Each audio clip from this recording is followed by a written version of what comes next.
Las propuestas de reducción de impuestos en la zona fronteriza son promesas de campaña difíciles de cumplir, pues se requiere del Poder Legislativo para poder aplicar este tipo de modificaciones, afirmó el abogado fiscalista Adolfo Solís Farías. Desafortunadamente en México no podemos ser discrecionales, podemos crear exenciones, podemos crear deducciones, podemos crear algunos beneficios fiscales, inclusive condonaciones, pero no del todo podemos decir, ¿sabes qué? La tasa impositiva la voy a reducir porque eso le corresponde al legislativo.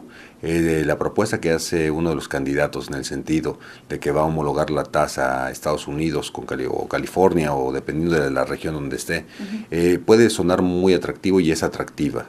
El problema de los políticos es que siempre llegan y hacen ofertas que no cumplen. La frontera, para ser competitiva en todos sus estándares de vida, necesita estímulos.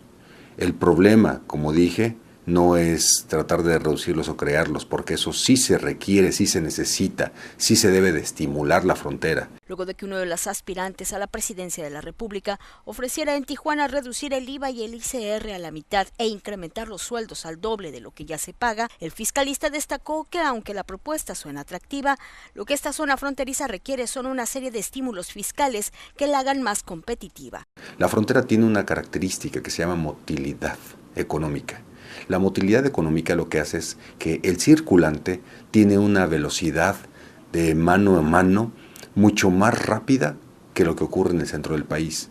La motilidad económica lo que hace es trae bienestar, trae beneficios. Requerimos estímulos, requerimos beneficios, requerimos exenciones, minoraciones, deducciones. Pero si no tenemos nada, porque dicen los del centro del país que aquí hay tratos privilegiados, entonces no se dan cuenta que hay características diferentes. Sí necesitamos mejorar, sí necesitamos estimular, sí necesitamos crear beneficios y sobre todo ahora con la reforma fiscal de Donald Trump necesitamos crear mayores mecanismos que impulsen la competitividad aquí en la frontera. Sin embargo, el abogado en Derecho Fiscal reconoció la viabilidad de que los sueldos puedan incrementarse en la frontera como en todo México sin mayores repercusiones, aunque aclaró que se requiere de un programa integral para que esta propuesta sea factible. No solo es posible, sino que es factible. Y no solo que se duplique el salario en la frontera, sino que se duplique o se triplique en todo el país. Porque México tiene salarios que se han estancado. En una década crecen al mismo nivel que un kilo de huevo. Tenemos salarios que prácticamente son menores a nuestra inflación. Aún duplicando el salario mínimo, eso no resolvería los problemas de México.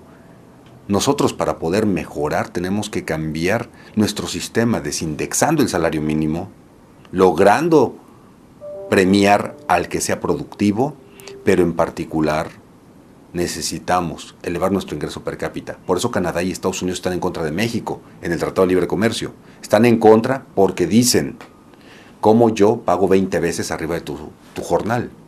Tú sí tienes un salario competitivo. Nosotros tenemos un salario mucho más alto. Y tú no estás siendo competitivo. Y México mantiene los salarios bajos para aparentemente ser competitivo, pero eso está dañando a nuestra población mexicana. Si tuviéramos salarios más altos, posiblemente se va a restringir de inicio la inversión, pero en el largo plazo se va a estabilizar. Reportó en Tijuana Sonia de Anda para RCN y Uniradio Informa.